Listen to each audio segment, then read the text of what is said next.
there's a lot of unmanaged and often unseen costs in the IT architectures built around large core systems of record like CRMs and ERPs.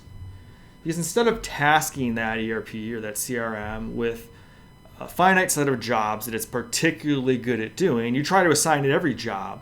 You try to make it this sole source of truth, this master of all your data for your entire business. And while this is an enticing theory, the reality is it almost never happens.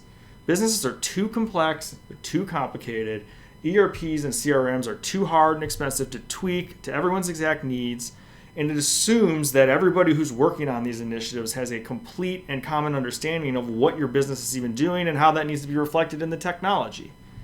So what ends up happening is that you build this very expensive, brittle IT architecture that if you squint, looks like a source of truth, but in reality, it just makes change management and new projects take way too long. It creates fundamental reliance on the vendors that helped you put in place or the few internal people who have that tacit knowledge in their head about what's in place and how it works.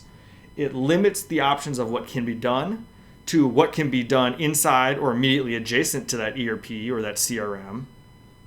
And furthermore, it limits options on who can do the work to the people who actually know how to work with that system. And almost without exception, this means that every IT initiative is slower and more expensive than you want it to be.